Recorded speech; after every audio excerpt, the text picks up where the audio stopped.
মহামান্য সঙ্গরাজ ভান্তির জীবন এক বর্ণাঢ্যময়। 1928 সালের আজকের এই দিন 17 জুন তিনি এই মাটিতে জন্মগ্রহণ করেন। এই মাটি অতীব পবিত্রময়। এই মাটিতেই জন্মগ্রহণ করেছেন বহু পুণ্যপুরুষ। তাদের মধ্যে অন্যতম এদেশে থেরোবাদ পুনঃপ্রতিষ্ঠায় যিনি অগ্রণীয় ভূমিকা প্রতিপালন করেছেন প্রথম সংরাজ পরম শ্রদ্ধেয় সারমেদ মহোৎসবের মহোদয়।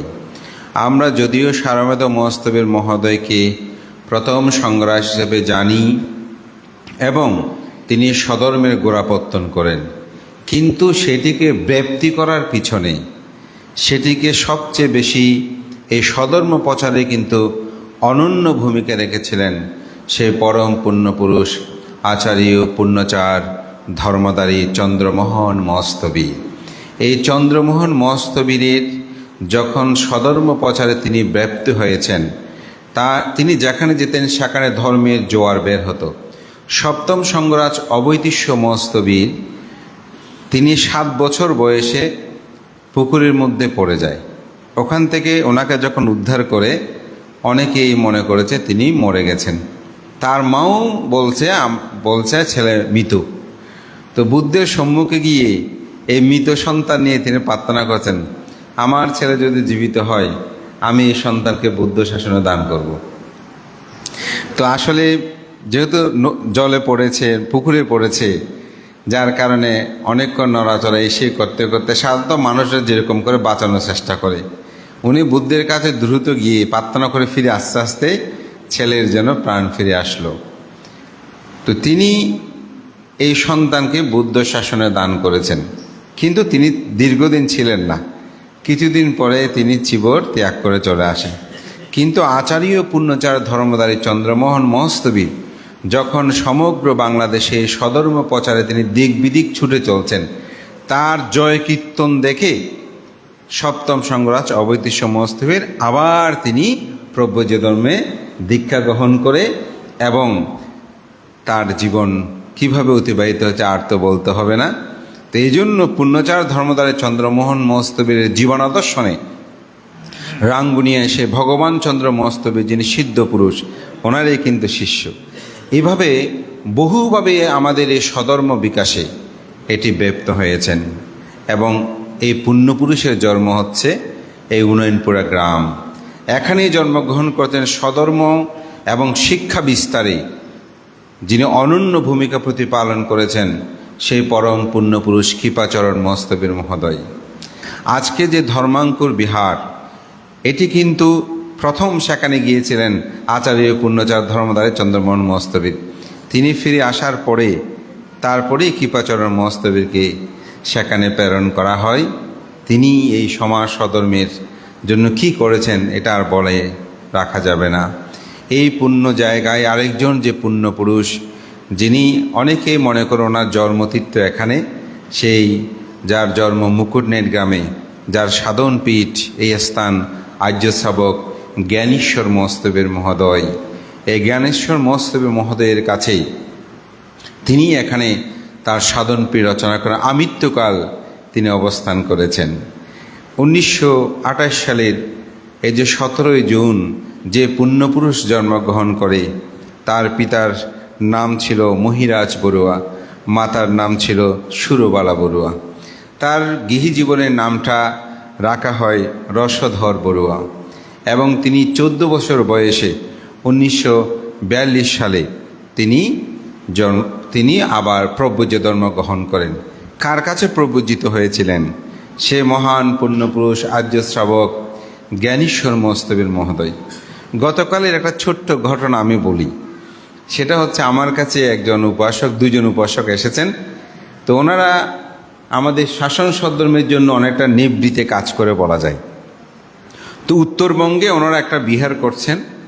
তো বিহারের অনেকটা আমিও সম্পৃক্ত হয়ে অনেকটা ওনাদের আমাকে আহ্বান করেছেন। আমিও মোটামুটি পরামর্শ দিচ্ছি বা এই বিষয়ে তাদের সাথে অনেকটা পরামর্শ বা কী করা যায় এইসব বিষয় নিয়ে আলোচনা হয়।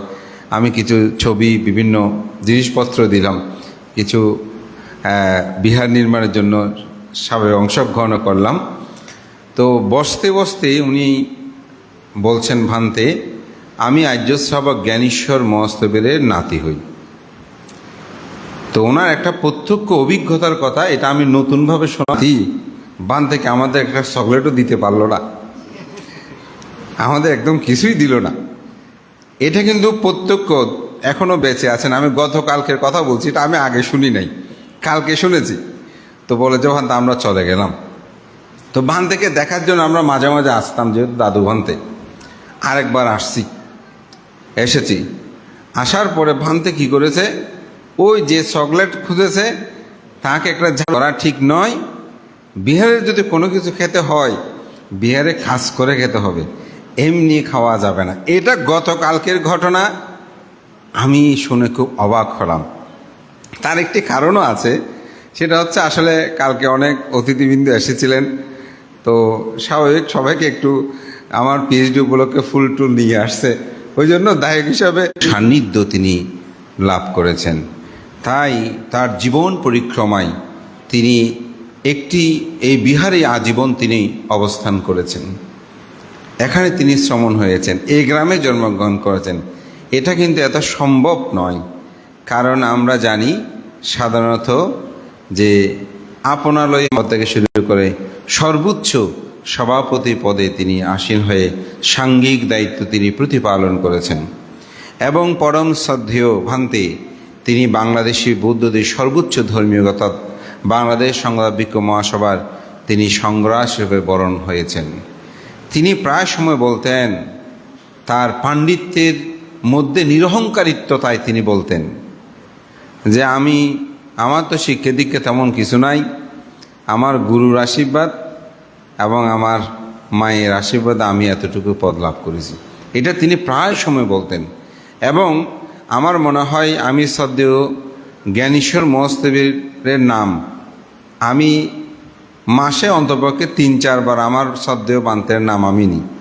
কারণ আমি যখন ধর্ম দেশনা করি, হয়তো আপনারা দেখবেন আমার যেগুলো ইউটিউবে প্রচারিত হয়, আমি ভান্তের জীবন আদর্শনের অনেক কথা আমি উদাহরণ হিসেবে তুলে ধরি।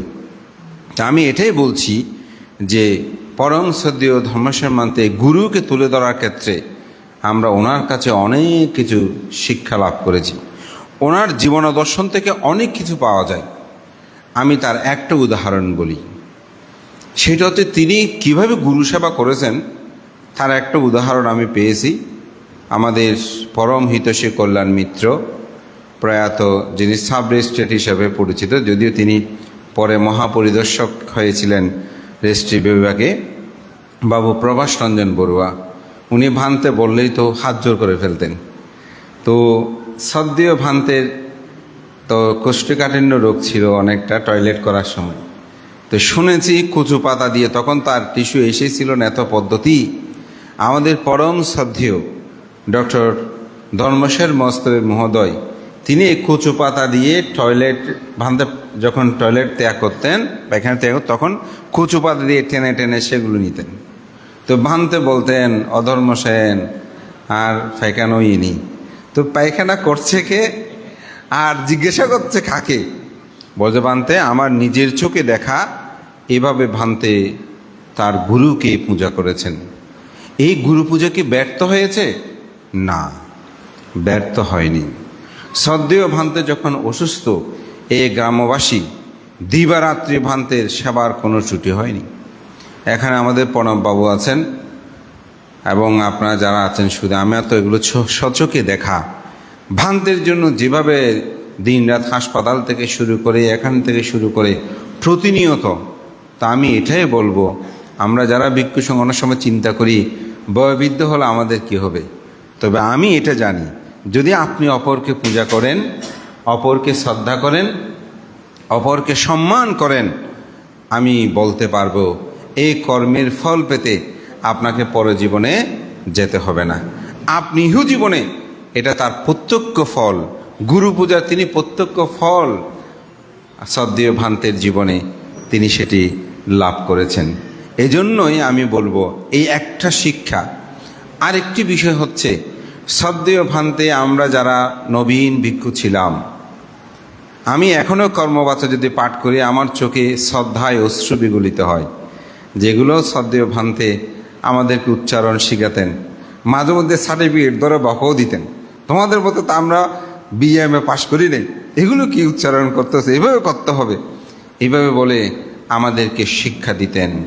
আমরা যখন কোনো গাথা আবৃত্তি এবং কোনো কিছু বানতে ডেকে আমাদেরকে বলতেন, এবং নিজে সময়টা আমাদেরকে সবসময় দান করতেন এবং বলতেন আমরা মরে যাব না, তো সুতরাং তোমাদেরকে রক্ষা করতে হবে না। এরকমভাবে শ্রদ্ধেয় ভান্তে আমরা যারা নবীন ভিক্ষু ছিলাম আমাদেরকে শিক্ষা দিতেন। আমি চাঁদগাঁও থাকলেও আমি তো আসলে খুব শিক্ষা অনুরাগী ছিলাম, যেটা সত্য। আমি উপসদ গ্রহণ করার জন্য আমি চাঁদগাঁও থেকে চলে আসতাম। আমাদের শ্রদ্ধেয় সনাতন ভান্তে এখানে আছেন, ওখানে আমাদেরকে কত বকা, তো আমাদের শ্রদ্ধেয় জিনুপ্রিয় ভান্তে বেশি বকা খেতেন, এগুলো এখনও মনে পড়ছে। ওনাকে এটা সেটা ভান্তে আমাকে তো পুতারা হিসেবে ডাকতেন। মোটামুটি আমাকে কিছুটা বকা দেওয়ার সময় একটু চিন্তা করলেও আমাদের জিনুপ্রিয় ভান্তেকে স্নেহ করে তিনি আমাদেরকে এই শিক্ষাগুলো এভাবে করতে হয়, এই পুণ্যাচার সীমালয়েই আসলে আমি উপসদ কীভাবে করতে হয় এটা আমি ভান্তের কাছ থেকে শিক্ষা লাভ করেছি। আজকে যে আমরা কথা বলছি, সাংগঠনিক কাজ করছি, আমি মনে করি এগুলো শ্রদ্ধেয় ভান্তের অসীম আশীর্বাদ আমাদের শিরে বর্ষিত হয়েছে। তো আমি মনে করি এরকম পুণ্যবান মহান পুণ্য সত্তার জন্ম আমাদের সমাজ সধর্মের জন্য একটি অন্যতম। ওনারা যুগে যুগে কালে কালে এসব মহাপুরুষ বেশি জন্ম নেয় না। আমি মনে করি শতাব্দীতে এরকম কয়েকজনের মাত্র আবির্ভাব হয়, এবং এই আবির্ভাব হওয়ার জায়গাটাও সেরকম লাগে। শ্রদ্ধেয় ভান্তের জন্মজয়ন্তী এবং ভান্তের অন্ত্যেষ্টিক্রিয়ার অনুষ্ঠান এগুলো এখনও আমাদের স্মৃতিপথে দীপ্তমান। তো এই গ্রামবাসী সেভাবেই সঙ্গের পূজা করেছেন, এবং অনেক জায়গাতে এরকম মৃত্যুবার্ষিকী হয় না, জন্মবার্ষিকীর কথা কি বলবো। আপনারা যে সেই জায়গায় আজকে শ্রদ্ধেয় ভান্তের জন্মবার্ষিকী উদযাপন করছেন, এবং আমি মনে করি হয়তো সঙ্গরাজ ভান্তের তুলনায় আমরা কেউ তার শতাংশের এক অংশ হব না, তবুও তার অনুগামী হিসাবে যদি বলি, আমাদের বর্তমান রতনানন্দ এখানে এসে দায়িত্ব গ্রহণ করার পর আবার আমাদের সেই পুণ্যপুরুষদেরকে স্মরণ করে, মাঝখানে যেটা একটু ঝিমিয়ে পড়েছে অনেকটা বলা যায়, সত্যি কথা বলতে আবার সেটা একটা জাগরণ ঘটিয়েছেন। সেই চেষ্টা করছেন যাতে পুণ্যপুরুষদেরকে স্মরণ করা হয়, তাদের প্রতি শ্রদ্ধা নিবেদন করা হয়। এটা আমি মনে করি তাতে আমরা শিক্ষা লাভ করতে পারি। তাই আমাদের পরম শ্রদ্ধেয় পুণ্যপুরুষ শ্রদ্ধেয় ধর্মেশ্বর ভান্তে এই গাথাটা বেশি বলতেন। এটা আমি ওনার মুখ থেকেই মুখস্থ করেছি বলা যায়। কিচ্ছু মানুষ পাটিলাভ কিচ্ছাং মাচ্ছানা জীবিতাং কিচ্ছাং সাধ্যাম্মা সাওয়ানাং কিচ্ছু বুদ্ধানং উৎপাদ। শ্রদ্ধেয় ভান্তে এটা প্রায় সময় দেশনায় এই গাথাটা তিনি আবৃত্তি করতেন। বুদ্ধ এখানে বলছেন যে মানব জন্ম লাভ করা অতীব দুর্লভ, এটা সহজ নয়। এই জীবনটাকে সুশৃঙ্খলভাবে অতিবাহিত করা এটা অনেক কঠিন। এই জন্য বলছে জীবনটাও দেবে এতে বিপদ সংকুলন, এবং বুদ্ধের আবির্ভাব জগতে সহজ নয়, সদ্ধর্ম শ্রবণ এত সোজা বিষয় নয়। এই যে শ্রদ্ধেয় ভান্তের জন্ম, আমি মনে করি এরকম পুণ্যবান সত্তার আবির্ভাবে এ সমাজ সধর্মের ব্যাপ্তিতা হয়। তো আজকে সে শ্রদ্ধেয় ভান্তের ভান্তে সেরকম একজন পুণ্যবান সত্তা, দুর্লভ পুরুষোত্তম হওয়ার পথের যাত্রী, যার কারণে তিনি আমাদের কাছে এখনও স্মরণীয়, বরণীয়। অতি সম্প্রতি আমাদের বাংলাদেশ সংঘ ভিক্ষু মহাসভা অফিস আমরা উদ্বোধন করলাম। তো সেখানে আমাদের এই পর্যন্ত 13 জন সংঘরাজ, তাদের ছবিগুলো দিচ্ছিলাম, ভান্তের ছবি ওখানে সংযুক্ত করছিলাম। তো এখানেও ইতিহাসে তিনি অমরত্ব লাভ করেছেন। যতদিন বৌদ্ধ সমাজ থাকবে, বুদ্ধের শাসন থাকবে, আমাদের সাথে 20টা বছর আমার অতি কাছে থাকার সৌভাগ্য হয়েছে, তার আশীর্বাদ লাভ করার সৌভাগ্য হয়েছে। এরকম সন্তুষ্টি পরায়ণ আমি বলি ভিক্ষুদায়ক খুবই অভাব। আমরা অনেকে বলি লোভ, এই সেই। আমার জীবন পথে ওনার থেকে আমি একটা শিক্ষা লাভ করেছি। এটা আমি ভিক্ষু সংঘদের এখানে আছেন, যদিও এটা এখানে বলো, তবু আমি বলছি যে অনেক সময় দানীয় জিনিস যখন দেয়, তো ভিক্ষু বেশি হলে অনেকেই কী করে, দানীয় জিনিস আমাকে দিও না, আমাকে টাকাটা দাও। আমার নবীন ভিক্ষু জীবনে আমি লক্ষ্য করলাম শ্রদ্ধেয় ভান্তে কোনো দিন এই কথা বলে নাই। কোনোদিন বানতে হয়তো লেখাপড়া করিবের একখানা দগ হই আর এমনি দানীয় জিনিস দাও। আমি ওনার কাছ থেকে এই শিক্ষাটা লাভ করেছি যে জিনিসের প্রতি কোনো আকর্ষণ নাই, আমাকে দাও আমাকে দিও না। এটা আরেকটা কারণ আছে, সেটা আমি এখানে বলতে পারবো না কেন আমি ভান থেকে লক্ষ্য করলাম। কারণ আরেক জায়গায় আরেকজন সঙ্গ প্রদানের আচরণ দেখে আমি চিন্তা করলাম যে আমাদের সঙ্গ প্রদানটা কেমন, যার কারণে আমি এই জিনিসগুলো খুব লক্ষ্য করতাম। আমি দেখেছি তিনি না। বন্দনা জানি, আপনাদের সকলের প্রতি কৃতজ্ঞতা জানাচ্ছি। বিশেষ করে রতানন্দ আমাকে বলছেন ভান্তে এরকম, তা আমিও উপস্থিত হতে পেরে ভান থেকে বন্দনা যেতে পেরে আমিও খুব আনন্দ উপলব্ধি করছি।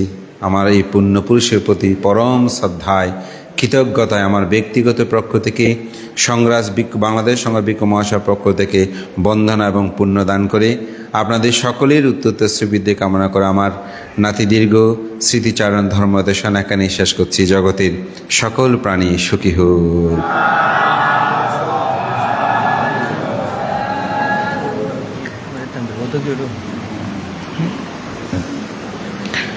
পরম পূজনীয় বান্তিকে বিনম্র শ্রদ্ধা কৃতজ্ঞতায় আবারও বন্দনা জানাচ্ছি বান্তির সুন্দর স্মৃতিচারণ এবং ধর্মদান করার জন্যে। যেহেতু আমরা সবসময় এই কথা বলি, কারণ আমাদের গুরু বান্তে আছেন এখানে, অনেক শ্রদ্ধেয় শরণাসন বান্তে জ্ঞানজিৎ বান্তেরা রয়েছেন। আমাদের সময় এখন প্রায় 11টা 13 মিনিট। আমাদের গুরু বান্তে সভাপতি বান্তে আজকে এখন আমি বান্তেকে প্রার্থনা করব বান্তের ধর্মদান করার জন্য। আজকে সভাপতি পরম পূজনীয় প্রজ্ঞাসারথী গুরু প্রজ্ঞানন্দ মহাতের মহোদয়, উপাসক উপাসিকাগণ, যেহেতু বলেছি আমাদের উন্নয়নপুরা গ্রামের বাবু সত্যজিৎ বড়ুয়া মহোদয়, তিনি আমাদের সংঘরাজ বান্তের চৈত্যের নিচে টাইলস যেগুলো দেওয়া হবে, তিনি টাইলসগুলো দেওয়ার জন্য আমাদেরকে আহ্বান করেছেন বা আমাদেরকে জানিয়েছেন তিনি সেগুলো দান দিবেন। আপনারা জানেন তিনি বেশ কিছুদিন ধরে একটু অসুস্থ রয়েছেন, তার সুস্থতা নিরোগ দীর্ঘ জীবন কামনা আপনারা 3 বার সাধুবাদ প্রদান করুন। এখানে অনেকে আমাদের কাছে দান পাঠিয়েছেন, আমি সবার নামগুলো এখন বলতে অনেক সময় লাগবে। গত কয়েকদিন আগেও আমাদের এই গ্রামের একজন উপাসক যিনি লন্ডন অবস্থান করেন, বাবু নন্দন বড়ুয়া, ওনার স্ত্রী সুমি বড়ুয়া এসে এখানে আমাদেরকে বান্তের মন্দিরের জন্য 20,000 টাকা দিয়ে গেছেন। আরও কিছু টাকা তিনি ওখান থেকে পাঠাবেন বলেছেন। যারা দান দিচ্ছেন আমি সবার মঙ্গল সুখ কামনা করছি। এগুলো পরবর্তীতে আমরা যে কোনো অনুষ্ঠানে আমরা সেগুলো সবগুলো বলবো। আমরা এখানে 2-1টি বলার কারণটা হচ্ছে যেন সবাই উৎসাহিত হয়, অনুপ্রাণিত হয়, যেন আমরা আমাদের কাজটা সুন্দর করে চালিয়ে যেতে পারি। ধন্যবাদ সবাইকে। এখন পরম পূজনীয় সভাপতি বান্তের আশীর্বাণী প্রদান করবেন।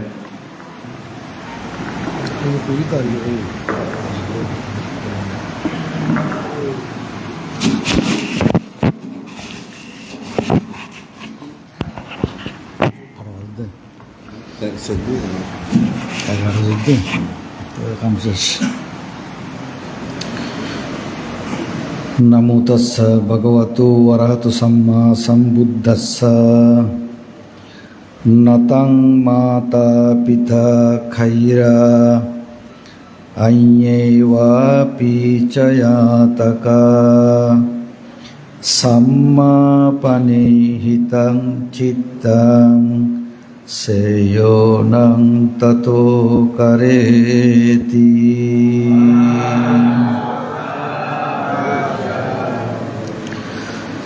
আসলে সময় অনেকক্ষণ করে গেছেন, 14 হয়ে গেছে।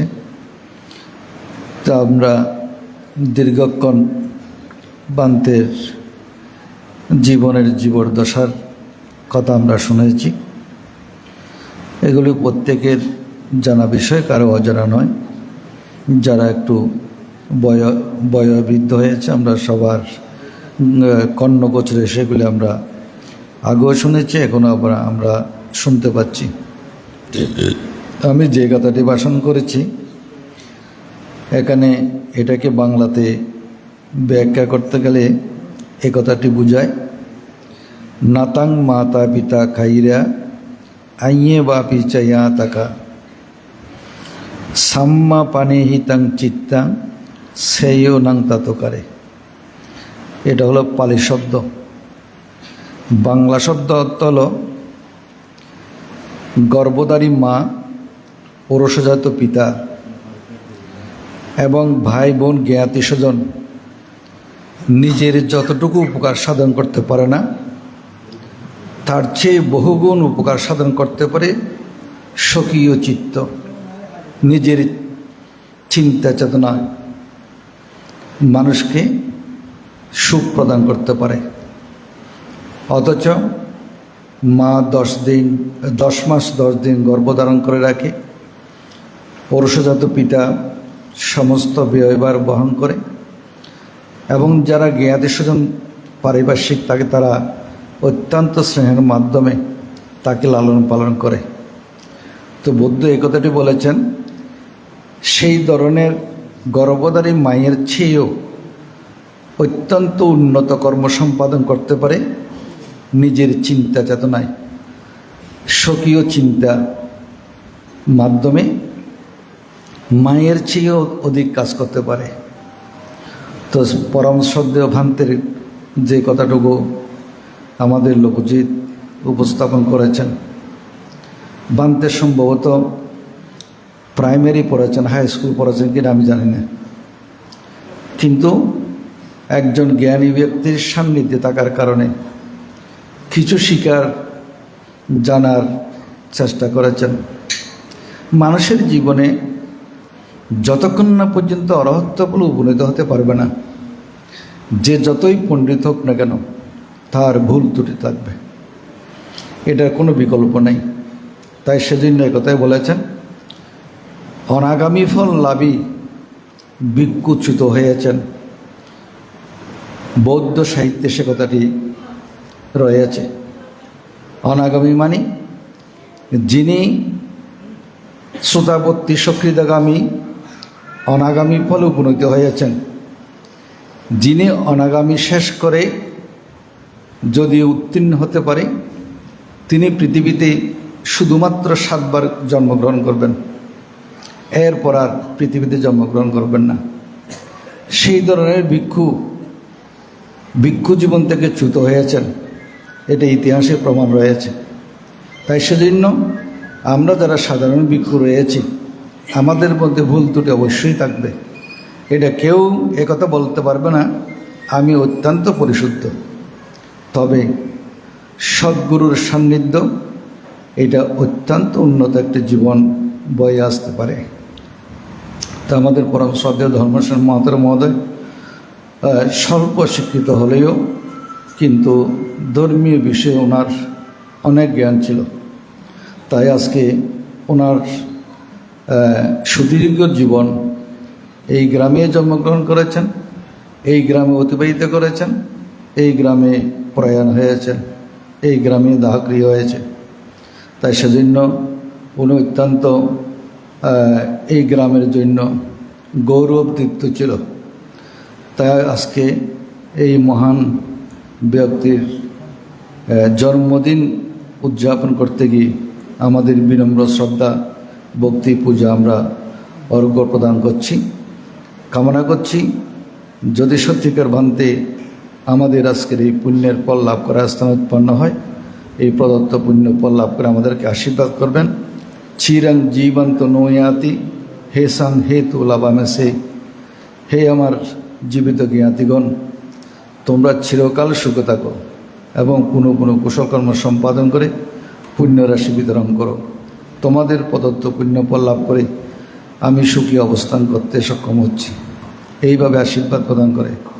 তাই সেজন্য আমাদের একটি পূর্বপুরুষদের কথা রয়েছে যে কোনো পরিবার যদি দুঃখে পতিত হয় বলা যায় আমাদের পূর্বপুরুষের কোনো ধরনের অভিশাপ রয়েছে, আর যখন সুখ লাভ করে তখন বলা যায় আমাদের পূর্বপুরুষের আমাদের কাছে আশীর্বাদ, অত্যন্ত আশীর্বাদ ছিল, আমরা সুখে অবস্থান করছি।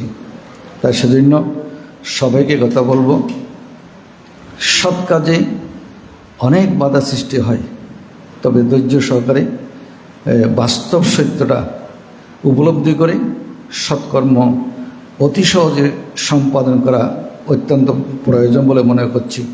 কারণ মানুষের মৃত্যু 1 সেকেন্ডের মধ্যে হতে পারে, সে তা দেখতেও না পারবে, অর্থাৎ বুঝতেও পারবে না যে কীভাবে তার মৃত্যু হয়ে গেল।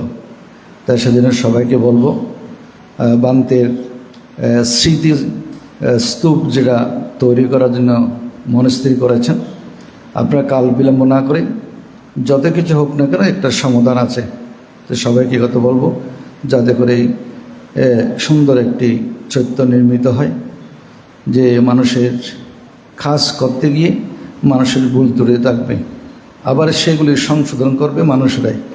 পশুরা কোনোদিন ভুলকে সংশোধন করতে পারে না, কারণ সে বুঝতে পারে না, উপলব্ধি করতে পারে না।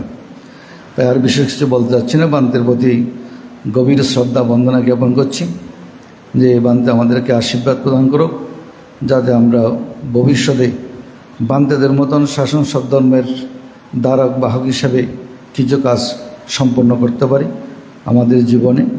সেই প্রত্যাশা করে প্রত্যেকেই প্রত্যাশা করুন আজকের এই মহাকুশল কর্মের প্রভাবে অনন্ত জন্ম দুঃখ থেকে মুক্তি লাভ করে চিরশাশ্বত সুখ নির্বাণ সুখের সাক্ষাৎ লাভ করতে পারেন, এই প্রত্যাশা করে প্রত্যেকেই 3 বার সাধুবাদ প্রদান করে পুণ্য লাভ করুন। এবার প্রত্যেকে 3 বার নামতাস্যা বলে বুদ্ধের প্রতি বন্দনা করুন।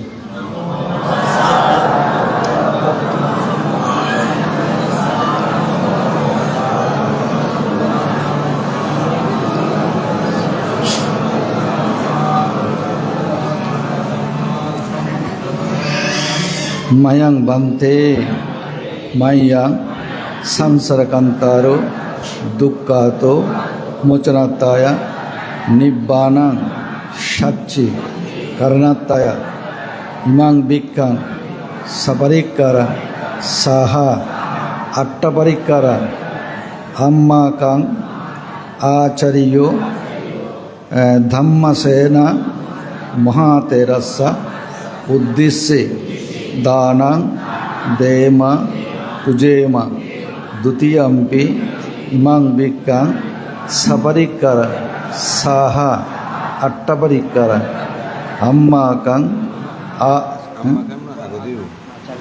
আচার্য ধম্মসেনা মহাতেরস্য উদ্দেশ্যে ইমাং বিক্ষাং সপরিক্কারাং সাহা আট্টপরিক্কারা ভিক্ষু সংঘস্য দানাং দেমা পুজেমা পুজেমা পুজেমা তৃতীয়ম্পি ইমাং বিক্ষাং সপরিক্কারা সাহা আট্টপরিক্কারা আম্মাকাং আচার্য ধম্মসেনা মহাতেরস্য উদ্দেশ্যে ভিক্ষু সংঘস্য দানাং দেমা পুজেমা পুজেমা পুজেমা পুজেমা।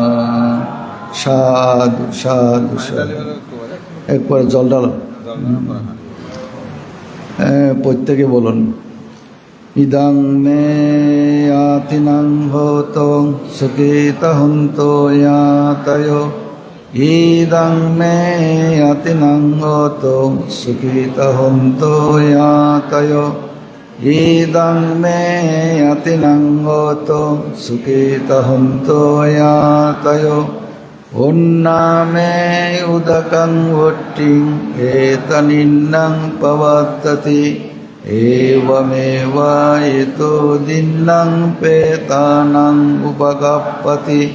यथा वारी वहापूरा परिपुरन्ति सागरं। एवमेवा एतो दिन्नं पेतानां उपगप्पति। यत्तावता च अम्मेहि सम्भतं पुण्यसम्पदं।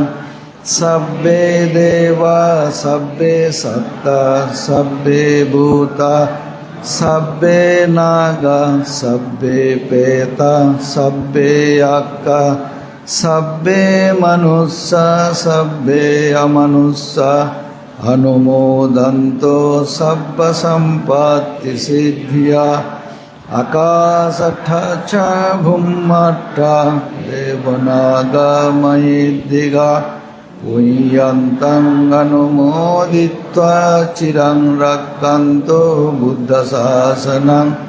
চিরাং রাক্ষান্তো বুদ্ধদেশনং চিরাং রাক্ষান্তো মাং পরং ইমেনা পুয়াকাম্মেনা মামে বালা সমাগমো সতং সমাগমো তোয়াবনিব্বানপাচ্চিয়া ইদং মে পুণ্যং আসবক্ষয়বহং হোতো ইদং মে পুণ্যং নিব্বানস্য পচ্ছায়ো হোতো সব্বে সত্তা সুখিতা হন্তু সব্ব দুঃখ পমুচ্যতো ভাবাতো তিষ্ঠতো সাধু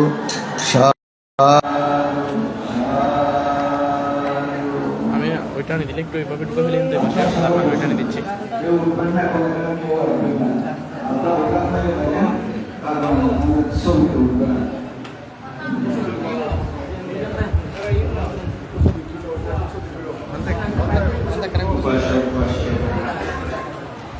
আমাদের মহামান্য সংগ্রামের আজকে জন্মদিনে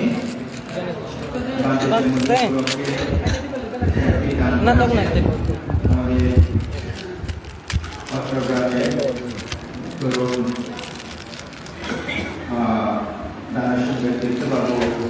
রাজন বড়ুয়া মহোদয়, বিশেষ করে ওনার মা কয়েকদিন আগে একটু অ্যাক্সিডেন্ট করেছেন, আছাড় খেয়েছেন, একটু কষ্ট পেয়েছেন। আমরা আজকে অনুষ্ঠানের পক্ষ থেকে বাসীটাকে পূর্ণদান করছি, সবাইকে সাধুবাদ দিয়ে অভিনন্দন করব।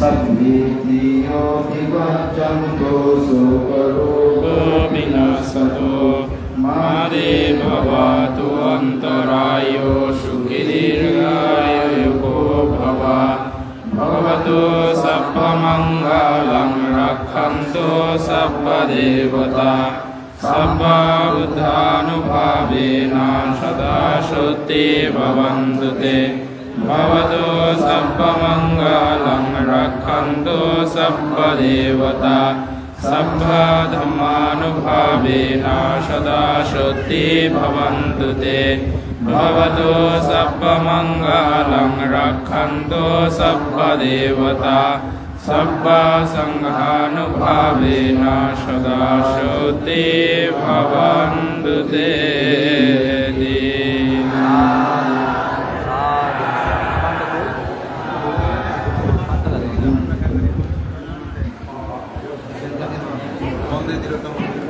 বন্দে তীরতনাম বন্দে তীরতনাম বন্দে তীরতনাম বন্দে তীরতনাম কি ধর্ম কি সংঘ কি মহামান্য সম্রাট আদর সম্রাট চট্টগ্রাম মহাদেব কি ৯৯তম শুভ জন্মদিন উৎসব কি ৯৯তম শুভ জন্মদিন কি ৯৯তম শুভ জন্মদিন কি মহান ভিক্ষু সংঘ কি মহান ভিক্ষু সংঘ কি মহান ভিক্ষু সংঘ কি অনন্তপুর গ্রামবাসী কি অনন্তপুর গ্রামের ত্যাগ থেকে বিন্দু কি সকল ত্যাগ থেকে বিন্দু কি মহান ভিক্ষু সংঘ কি সাধু সাধু সাধু